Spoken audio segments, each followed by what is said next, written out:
Welcome to the Strategy Mob Podcast. Tune in for everything you need to know to stay in the know regarding the automotive industry. Here's your host, Jason Harris. Hey, what's going on, Podcast Nation? It is Jason Harris here with Digital Dealership Solutions. Today, I got a very special guest all the way from up north, being Ottawa. Tarik, thank you so much for taking the time to come jam with me today. I really appreciate it. You're welcome, Jason. I'm very happy to be on your podcast as well.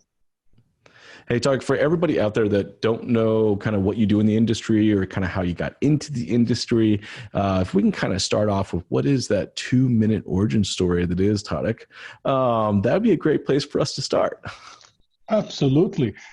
So the way I got into the industry, in my previous roles before going into the car business, I was in the mortgage industry. So what I did, I was in the financial institutions trying to help customers get approved for mortgages, all these things. And part of me liked challenges, and I wanted to try the finance manager side on the car industry. So that's what got me in. So first thing what I did is I got my feet wet as a car salesman in one of the 4 dealerships in Ottawa, just to understand how things work and how it gets rolling, the ball rolling in the automotive industry, because it's totally different, right? Mm-hmm. And from there, I got the experience on how to actually approach the clients, see what their needs are rather than wants, especially in purchasing a vehicle, and get into the finance side. I sat along with other experienced finance managers as well, just to understand how to speak to the clients and all these things. I was actually in one of the dealerships that I worked with in Ottawa. They had Simtac, so I got trained by Simtac as well. Nice. So menu selling was one of the biggest things that I loved, actually. And that's where I got the opportunity to be a finance manager.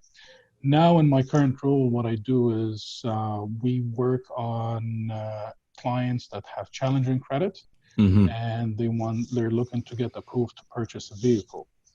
And that's what we do. So we approach the clients on credit versus then approaching the clients on what about the vehicle itself, right? And we had a chance to talk a little bit about that kind of before we started here. And I'm looking forward to actually putting out a fair amount of content this year about the non-prime, subprime, space, moving into this new year. The forecasting is pretty similar to 2019. There's going to be some dealerships and manufacturers that are going to be flat. There's going to be some that are going to be slightly down, and then there's going to be some that are slightly up. And it's not. I'm finding this year it's more about the year of efficiencies. Mm-hmm. So, it's efficiencies in our operations, it's efficiencies in our marketing, and looking at new opportunities to generate more gross profit than in the past. The volume's going to be the volume. I think that's kind of the bottom line. So it's like, where are those opportunities? And I think a lot of those opportunities actually exist in that non-prime, subprime space. At least that's a lot of the dealerships I work with are asking me. That seems to be kind of a hot topic right now, which is one of the reasons I wanted to jam with you for a little bit. So first thing first, let's talk about that, because you said it perfectly. All right. When it comes to non-prime or subprime, which one do you like to go with, actually, by the way? I'd like to go with the non-prime side. Okay, let's go. Let's use the word non-prime. Yeah. It's kind of totally universal exchange of words, exactly. But for this chat, we'll just go with non-prime. As a dealership, you either sell credit or you sell cars to potential non-prime buyers, right? Yes. Now, so what does that mean to you? Yeah. Yeah. So we approach the clients as selling credit, right? The reason why I say that, because a lot of customers that have these challenging credits, or newcomers or whatsoever, how they're categorized as, right? They need to understand and get educated about their credit, right? Mm-hmm. A lot, like most 90% of the time that the customers come in, all their focus is basically on what vehicle I want, right? But they're not understanding, okay, I have certain challenges that I need to fix, right, on my credit side, right? And so basically how to approach these clients and communicate with them and deliver the right message. Deliver the right message, I think, is what's key, exactly. right? Yes. I find that, especially on the non-prime side, it's that message, but what is the content and context of that message? Yeah, so the way we approach our clients and the way I got trained in my dealer group is basically talk about their credit first. Don't worry about the car. Don't even mention a vehicle, or don't get the vehicle involved. That's what I mean. And talk about their credit. See what are the challenges. Tell them about how they can fix that. But you have at the same time, you're going to have to deliver the message where, okay, these lenders think of you this way, right? So why would this lender, give you a loan, but if you have these challenges that you've had in the past, right? So if you don't deliver this message the right way or communicate with the customers from the beginning, you're always going to be being in a circle with the client and just going back and forth about selling a car. So how do you approach that discussion? Because look, it's not a discussion that a lot of customers want to have, right? There's fear behind having that discussion. There's a sense of vulnerability that if I give out certain information, I'm somehow in a vulnerable position. How do you approach that discussion with the customer? So the way I'm just going to say it briefly, but the way we approach these clients is basically print out their credit bureau. Okay. Go through the credit bureau word by word, tell them how the credit profile works, right? And look at, okay, so you're behind in your payments on your vehicle, or you're behind in your payments on your credit cards. What's the reason why? Understand what happened there. When you understand the bigger picture, this way you can basically, first they'll understand, okay, there's something wrong. I need to fix that, right? And at the same time, the way we see it is basically, when I used to do mortgages, is understand the big picture. Yep. Because lenders, all they know about us is basically that profile. It's either black or white.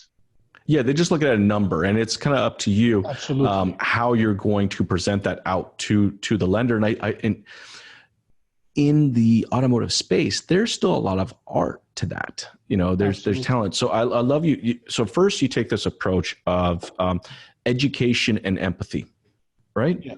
You're educating the client on what you're seeing, all right? And you're empathizing with whatever the situation is, but you're also collecting information at the exact same time so that you're able to kind of sculpt and kind of put together and present something to a lender that makes sense to them. Instead of just looking at it as a series of numbers, it's like, it's a package. I want to put this together as a nice, pretty package.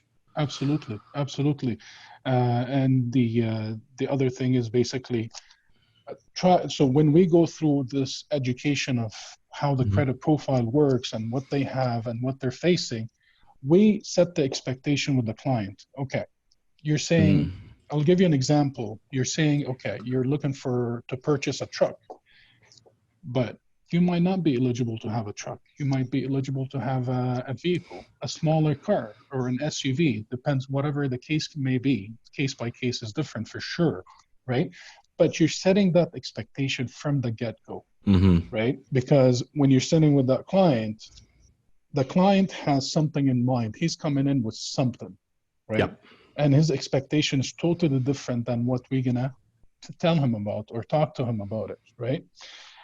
So when you collect this information and you set this expectation and understand, and understand what are their needs, because most clients come in, they say what they want, but they don't what they need. So we try to grab what they need exactly, put them in reality. That's one of the most important ones. Well, and I think that's super important, right? Like we do actually have to create realistic expectations here.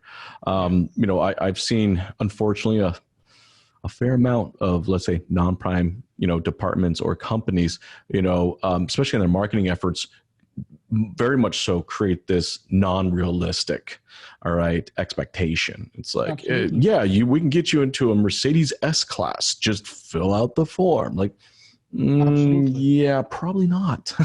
That's right. That's right. And that goes back to basically how these clients are actually filling out these applications online, right? Yeah. Which, to me, if you're targeting a non-prime client, right, that have challenging credit, or they know they have challenging credit, and they know nobody's going to approve them for car financing, right, there is a certain way of approaching it, right? Most of the, the way we get our clients is basically through lead generations, right? So lead companies that we purchase leads from them, okay? And that's how we approach these clients, right? But most of these clients that fill out this application, their expectation is something else, right? Some clients, they have perfect credit, but they don't know about it, right? But that's a different wave that you can definitely approach, right? No, I like this. I like this process so far. I just want to recap for everyone who's listening or watching right now. It's this, education through really kind of walking down what their bureau actually says and what all these little pieces mean. Like there's a lot there, and I don't think the average consumer really knows what all this means and how it affects and both negatively and positively your credit score.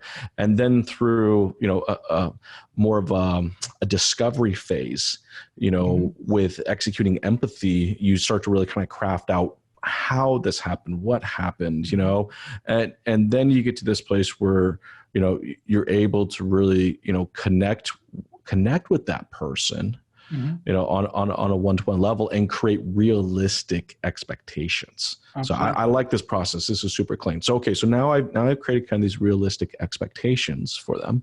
Where do you kind of take it from there? So the next step is basically, now what we do is we speak to the lenders, and according to, because there's certain lenders that have certain criterias, certain policies, right? Not all clients are going to fit within the lender's guidelines, right? So it depends on the client's situation. So we approach these lenders, okay, I have this client, 1, 2, 3, this is what he has, right? What can we do to help this client, right?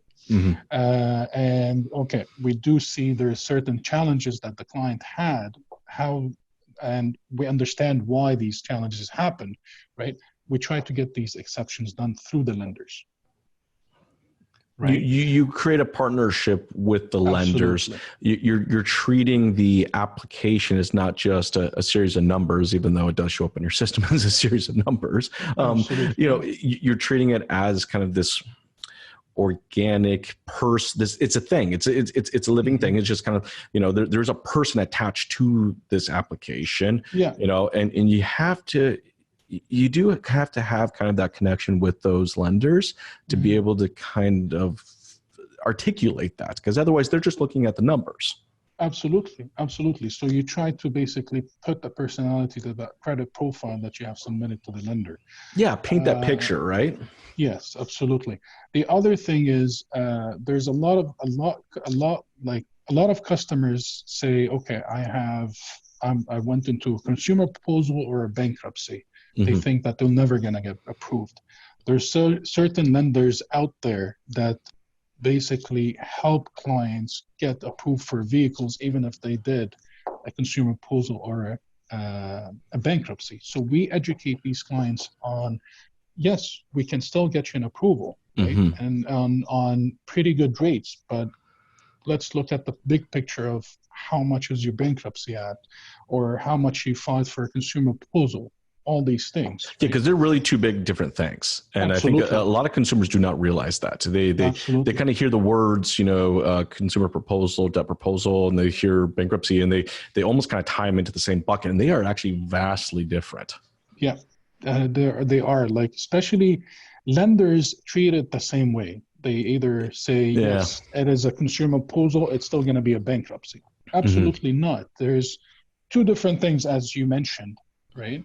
A consumer proposal is totally different than a bankruptcy. So what we do is basically we go back and educate these clients how we can get them approved on with that situation at that time, right?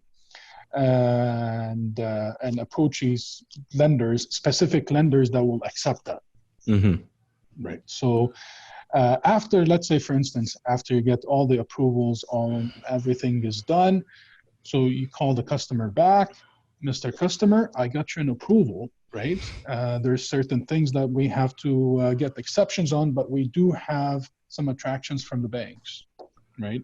So now you get into the step or where you can show them a vehicle. Yes. Right. So that's the next step. So you understand what their needs exactly are. Right. And then basically you provide them with the right vehicle that would work with them, and at the same time work with the payment call the lender gave you. Right. Some clients, they're looking for brand new vehicles, which it never works. Right. So usually doesn't necessarily meet the requirements that the lender has. Yeah, absolutely. So you try to provide. Actually, that's a good point, because I think a lot of people think when they think of non-prime, they're thinking that it's only used cars. I have done some non-prime new car deals, not a lot. But that's not necessarily because us as a dealership, we didn't want to do that, or as a provider, we didn't want to do that. It's really the requirements of the lender. We have to fit within those parameters. Absolutely, right? So because there's a certain payment call that you have to work with, and like even the amount of finance as well that you have to work with too, right? And this is how we approach our clients on educating them. Okay, this, according to what you told me, this would be the perfect car. So we start showing them a few vehicles, right? And take them for a test drive and let us know which one would be the best one, right? And then we work on the payment itself, right? What can you afford? What can you not afford, right? So that's it's you're catering it to them, and what I think is really key for anybody that's thinking of getting into non-prime or currently in non-prime right now is that it's not just this first transaction. I've been in non-prime for years before I got into the agency side. And I understand that the first transaction I did was just a stepping stone into the next 4 or 5 vehicles I was going to be able to provide them over the next 8 to 10 years. That's right. So it's I find that when you focus on maybe not necessarily selling cars to non-prime individuals, you're selling credit. All right. It gives you that opportunity to kind of really create more of a relationship and more of that connection, where it's like I can I get that opportunity to play their credit consultant. Right. That's right. And knowing that this may be the first vehicle, but hey, let me also kind of lay it out for you. All right, let's call it a path to prime, or a workout or a regiment that I want you to follow over the next couple of years. And absolutely, I want you to come back in the next couple of years. I want to stay connected. Let's follow up. Like it's different than it is with new cars. Well, on the new car side business, let's talk about prime business. It's kind of like you sell the car and whoop, okay, we'll see you when your lease is done. We'll see you in 4 or 5 years, whatever it is, right? Absolutely right, yeah. But it's more, really good non-prime departments spend an obscene amount of time of managing the relationship with them well beyond the purchase of the vehicle or the transactions done. How do you guys approach the management of that relationship? Yeah, so what we do is basically we educate these clients on, okay, as you mentioned, this is basically the start, the beginning. And we show them how to build their credit all over again, and try to tell them, okay, so this is what you have now. Work with it at least from 12 to 18 months, depends on which lender they're with, right? And after that 18 months, as long as you're making your payments on time, you're never late, and you're in good condition, you're getting your credit profile better than what it is now, okay, we can switch you into another vehicle. And it's not only a switch, trading it into another vehicle, right? Newer, a bigger vehicle, whatever the case may be at that time. Getting closer to what maybe their goal and objective was in the first place. Closer and closer.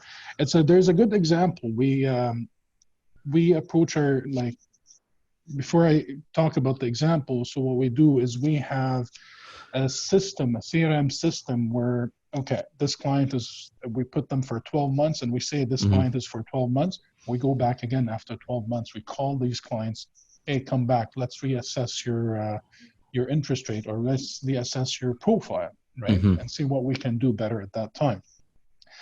There's a client, and I'm going to go into my example. There's a client that 3-4 years ago, he basically came in. He wanted that sports Chevy vehicle. It's not the Corvette, the other one. Camaro. The Camaro. Yep. 3 years ago. That's all he had in mind. I want the Camaro, right?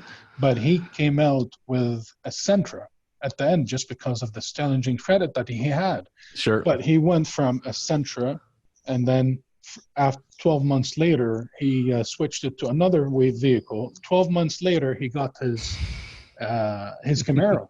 That's so cool. It's honestly, it's best. And that's a perfect example, right, of a client that followed what we said. Right. So, and he got what he wanted at the end of the day.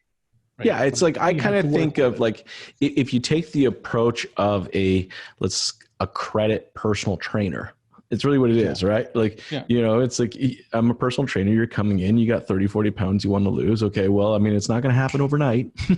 That's right. And it's going to, exactly right. It's going to take some work. It's going to require some routine and some dedication. Let me kind of lay this out for you. Right.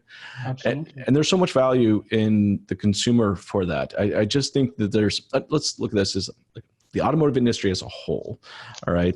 To consumers, there's a lot of stereotypes, right? That's right. They look forward to doing business with us about as much as they look forward to going to the dentist or visiting a lawyer. That's right. It's not up at a high level there, right? So and even non-prime, probably even so much so. There's been a lot of people that have been in that space that have really created that stereotype for us. Yeah. But there are some real individuals out there that do care, that want to make those connections, right? That want to develop out that person's, credit situation and get them to kind of a path to prime and be that personal trainer. And I think anybody out there that's listening or watching right now, that's where you're kind of getting away from. That should be the takeaway here, right? Yeah. Like, make that commitment, do it for the customer, and you'll end up reaping the benefits. That's right. Absolutely. Now, the next thing I want to talk about, because this is another subject that comes up a lot when it comes to this, is that lead handle. Yeah.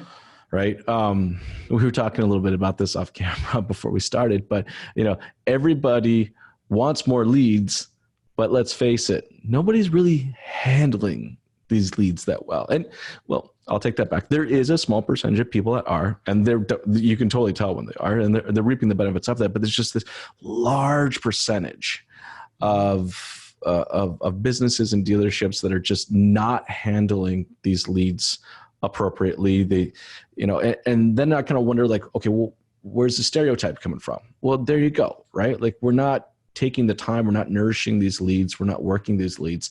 I'm curious from your perspective, all right? You guys are buying a lot of leads, right? It's a huge investment because they're not cheap. Absolutely. Right? Absolutely, yeah. What does it look like for you guys to nurture these leads, to respond to these leads? What is that commitment for you? It looks like for you guys? For us, is basically first, the leads is it's a big thing for sure, right? So you have to the way to approach these leads is not only about making calls anymore, right? And myself, I fall into that category too. All we do is just keep calling the client, right? What we have to do is basically try different approaches in approaching, like calling these clients or reaching out to these clients. Trying to connect. Try to connect, right? Yep. Either by email, either by a text message, things that will help you speak to this client, right? Leads nowadays, there's too many lead providers, lead companies, right? I agree. So and that customer is actually some like applying on not only on Canada Drives or Car Loans Canada or whatsoever. They could open on 6 or 7 different sites, and there's 60 different. It's not their fault. Like, we can't be upset with them. Absolutely. I mean, they're trying to do what they're trying to do. They're playing the numbers game, which is totally fine. They're trying to find someone, to get them approved. Absolutely, that's right. So what you have to do is basically educate these clients a little bit over the phone, because they don't know what they're going into. Yes. Right?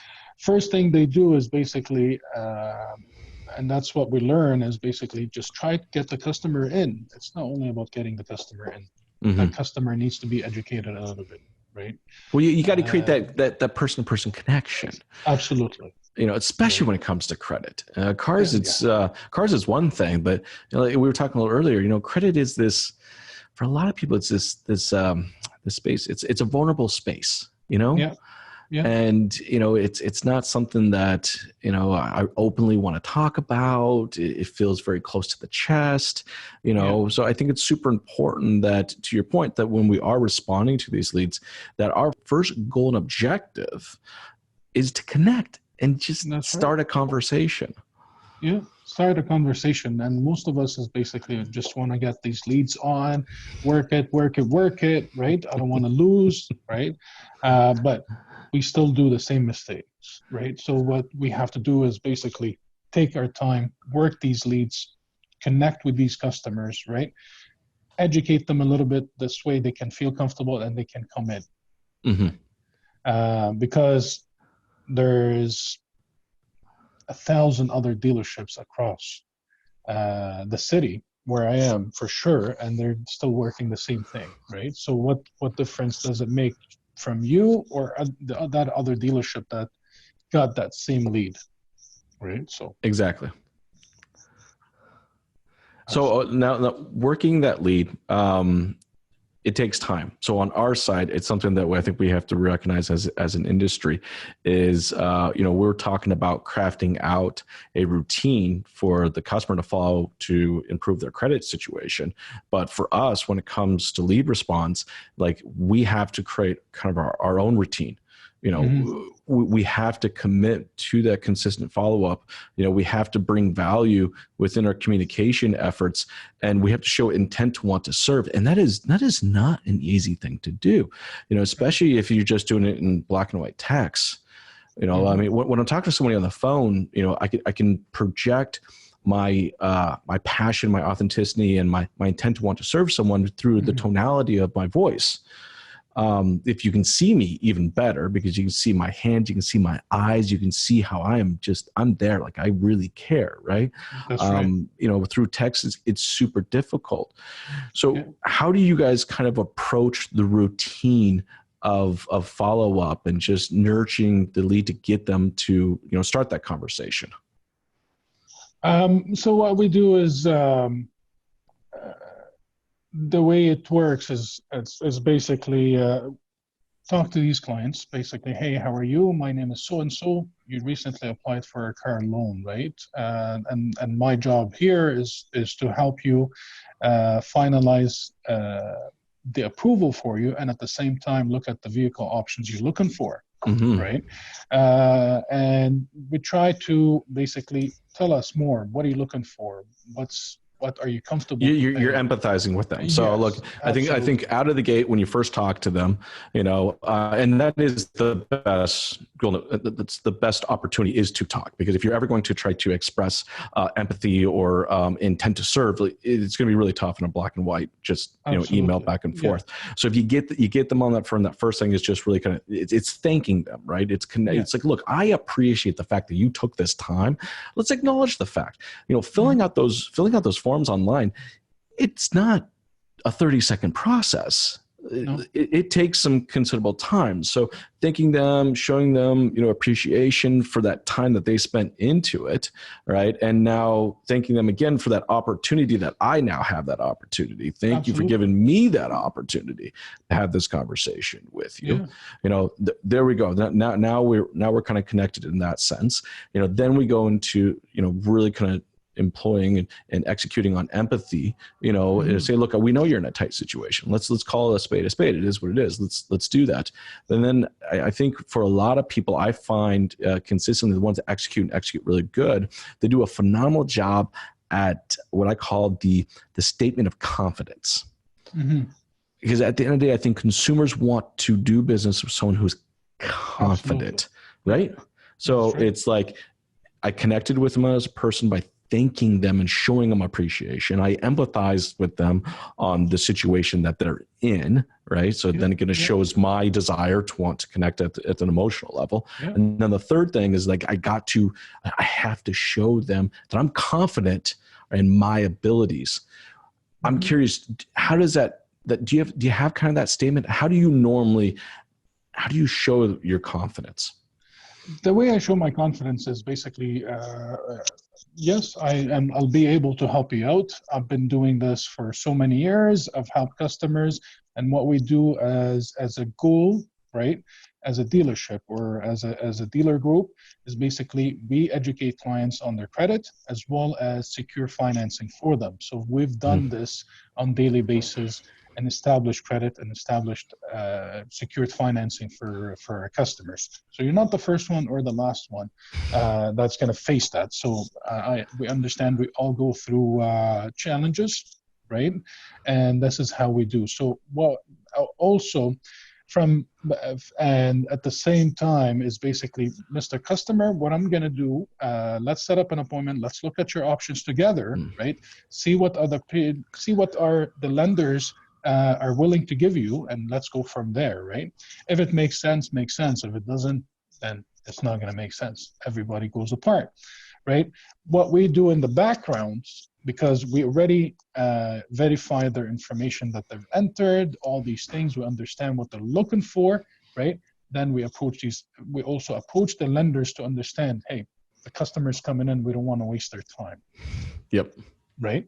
So let's get the legwork basically moving, the ball rolling before the customer comes in. This way you understand what you're going to be approaching the customer when they come in. Preparation. I think that's incredibly key. You know what? I find I read a lot of reviews. I really, really like reading reviews. And I think that there's two really big reasons why someone ultimately ends up doing business with you. And it's very consistent. You'll find in the reviews, it's the people and the operational experience. And I find that preparation is a huge operational experience. Someone shows up to your location of business and you're not prepared for them, boom. I mean, they're just, it is, Absolutely. right? That's right. It is. You might as well just be telling them, I don't give a shit about you. All right. Oh yeah, we did have an appointment. Yeah, okay, come on in. I'll start typing stuff up. Let's Absolutely. be professionals, right? That's right. Let's be prepared for them. I think that's awesome. That's right. So because customers are going to come in. You don't have anything for me. So I traveled this much just to come and see you. I passed through 1,000 other dealerships, right? Exactly. So, and I came to you, right? So they have to be prepared for sure. You know what I find is in any type of transaction like this, that it's never a big thing that we lose on the opportunity, right? It's always little things. That's right. And I swear that if we focus on the little things in our communication efforts, we focus on the little things in our preparation, we focus on the little things in even our continued follow-up, that's what makes a big difference to a customer. Little Absolutely. things is what makes big differences to customers. That's right. That's right. You're 100% right. Hey, I know there's a lot of people that are listening and watching right now, and they're going, I dig what you guys are saying. I'm in, and I got a lot of dealerships out there that are thinking of going down this path, right? Just from an operations perspective. it's like they understand that there's a lot of value, there's a lot of opportunity in there, but they're not necessarily sure how to execute on it. What would be maybe a couple ideas or a couple pieces of advice that you would give to another dealership that's thinking about heading down this direction? If a dealership is actually heading down this direction, they have to be 100% prepared and committed to the non-prime side. One is basically providing the decent vehicles that would work for the specific market, right? Sure. And the other thing is basically you have to understand how to approach these clients, especially when you're buying leads. Leads are very expensive, so it has to have a certain budget, right? You gotta have a real solid strategy, right? Like, a solid strategy. Exactly. It's not enough just to buy the leads. Exactly, right? Because nowadays, when you go purchase a new vehicle at a new dealership, right? The front end is not as much, right? So that front end is not going to justify how much you're going to be purchasing these leads for. So you have to have a good strategy, budgeting for and a budget of how to actually understand how to work with these specific clients, right? The other thing is pricing the vehicles, right? So that's another main factor, right? That you have to make sure pricing these vehicles are not going to be as easy, right? Now, most dealerships, you have to have your vehicles advertised on your website, but it's just the pricing that you have to work with. It's very challenging. It is, and there's some great tools and stuff but it's, again, what it comes down to is commitment in time, right? So I think probably those are some great pointers there as far as people that are thinking of heading down the direction of non-prime and developing on a department. But to your point, I think the first one was the best, is just really understand that this is a big commitment. Like, there's time, there are personnel, there's inventory. All right. This is not something you dip your toe in. Yeah. Right. It is not something, let me just go kind of feel what the temperature of, I'm going to buy some leads and see how it goes. No, you really need to have a strategy behind this to get into this. Absolutely. It's 100%. Tarik, I know that's going to be, we're getting to the end of our time today, but before I kind of close off here, for everybody that's out there listening and watching right now and would love to learn more about what you do and connect with you, what is the best way to do so? Absolutely. You can find me on LinkedIn, Tarik El Ghousin, Tarik El Ghousin at LinkedIn, and or you can find me at Approval Genie's website. It's a big dealer group called Mega Motors Approval Genie. We're in Ottawa and Toronto. Which, by the way, I'm in love with the name. Just so you know, I really like it. Yeah, it just kind of rolls off the tongue well. I think it's it was a good call. And you can reach me on my cell phone as well, 613-890-8684.